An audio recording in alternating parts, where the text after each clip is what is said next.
Assalamu alaikum wa rahmatullahi wa barakatuh. Peace be upon you all and welcome to the channel. In this video, we will discuss the different types of parameters that a method can accept. And before we begin, بسم الله الرحمن الرحيم الحمد لله رب العالمين والصلاة والسلام على أشرف الأنبياء والمرسلين سيدنا محمد وعلى آله وصحبه ومن تبعهم بإحسان إلى يوم الدين وارض اللهم عنا معهم أجمعين اللهم آمين. اللهم صل على محمد وعلى آل محمد كما صليت على إبراهيم وعلى آل إبراهيم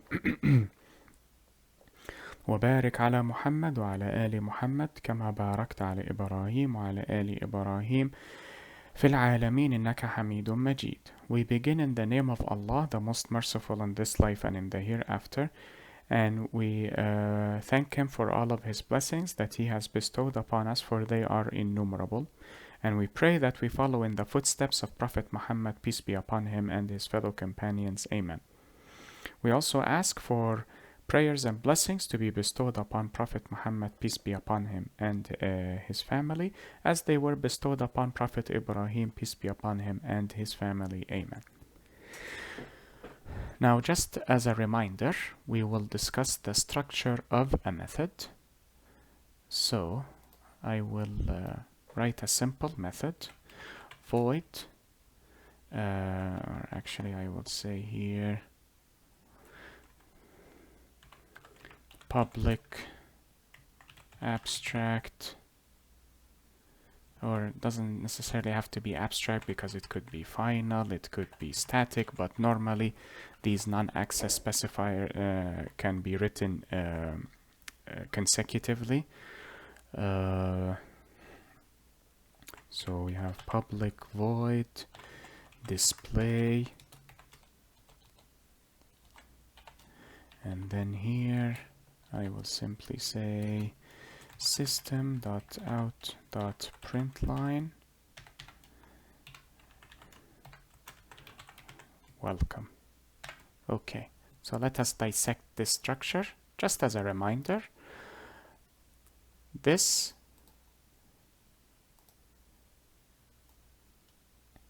actually I'll use the rounded rectangle. This is the access specifier.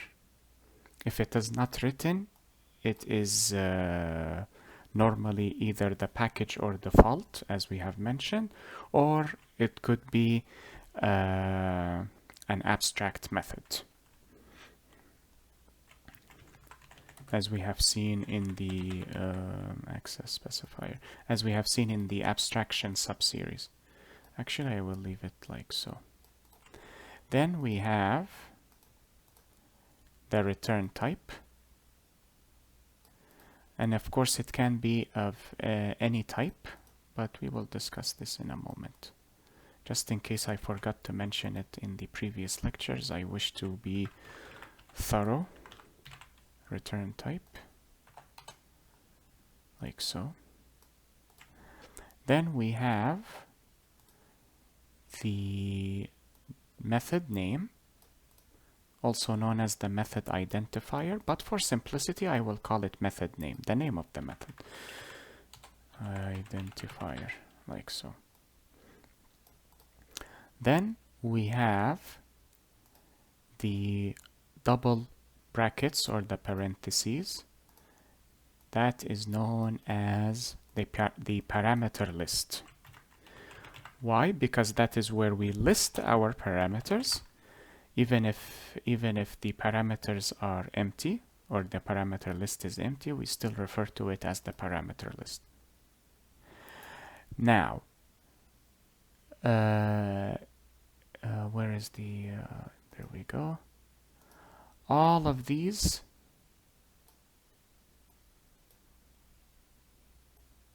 normally people call it from the return type onward. This is known as the method signature.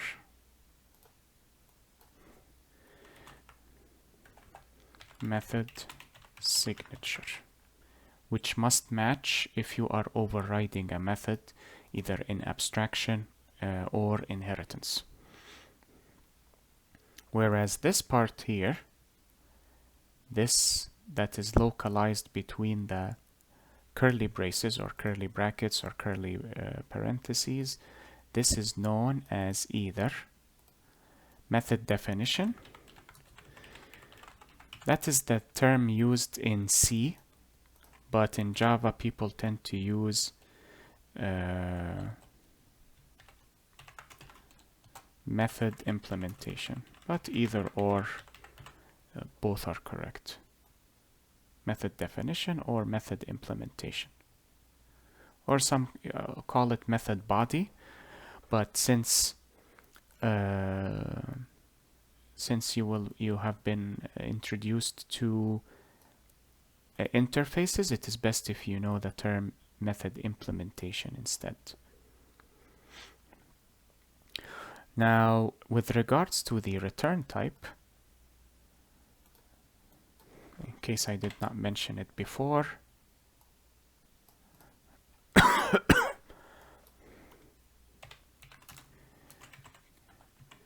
can be of any type, such as string, object from the object class, an interface, a class, any of the primitive data types. So basically any reference or any reference data type, which includes classes and class specifiers or class types. Any reference data types or primitive data types. And of course you write the return value or return type the same way you would write it, the class name or the variable name, or can be empty, so it does not return anything, which is known as void in Java. I believe it is also the keyword void is used in other languages. Well, definitely in C, for example, but for Python, I honestly do not know if it uses void or something else as an example. And JavaScript does not have any, it is a weakly typed language as opposed to TypeScript, that is a different story. So it can be of any type, except of course, which is a limitation in Java, as opposed to C and C++, cannot return methods. So in C, you can have the return type as a function or as a method through function pointers, but that is not present in Java, unfortunately, which causes certain restrictions. Okay, so now that we are done with this, let me delete all of that. And actually, let me see if I can strategically aim and delete all of this. There we go. Now, with regards to parameters, what are the data types that are acceptable to parameters? Any data type, so either reference or primitive data types.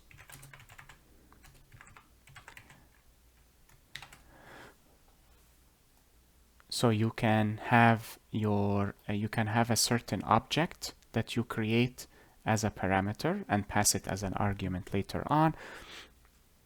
You can have a primitive data type.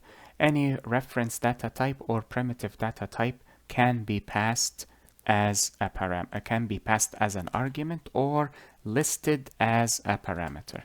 However, again, which is a limitation in Java, and that is overcome in C and C++. I am unaware if that is present in C#, to be quite honest. I am still learning C# and .NET. Cannot be methods. You cannot pass a method as an argument, or a method cannot be a parameter, which is overcome through functional programming, and we will discuss that later when we tackle Lambda expressions, بإذن الله, and God willing. And that is it with regards to parameter types. We will just take a simple example to highlight this situation. So I will create a class, or actually instead of creating a class, I will create a separate method here that I will use here.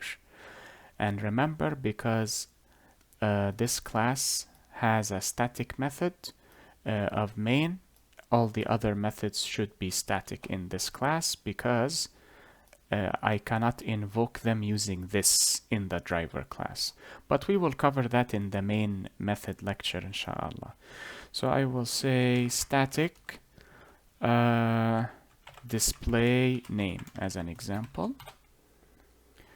Oh, I forgot the return type. Oh, actually, before I forget, so there's no need for this anymore.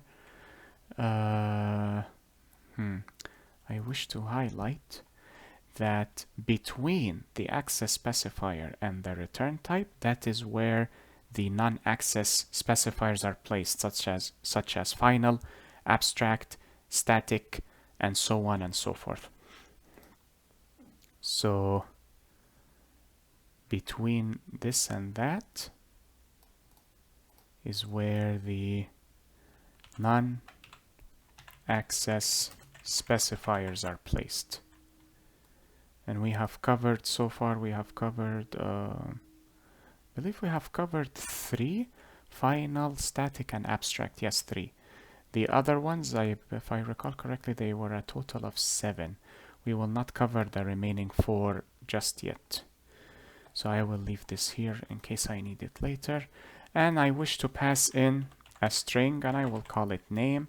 And if you recall, when we discussed parameters, they are simply local variables that are declared in the parameter list to be manipulated within the method implementation, as opposed to actually creating a local variable here and then using it. It is much more flexible. So I can simply say welcome, then say name to Java. Now here I can invoke it by its name only, because it is a static method, and I will say Muhammad because it is a string here, so this must match. And then if I execute this, there we go.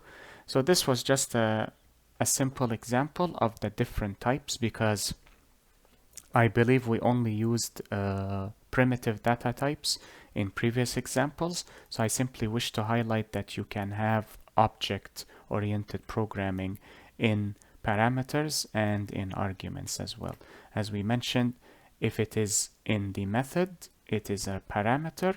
Once you invoke the method and you pass it in the parameter list, it is no longer a parameter, it is known as an argument, which is known as passing an argument. I am passing this into here, which will be important when we cover passing by value and passing by reference, or calling by value and calling by reference, bi'idhnillah.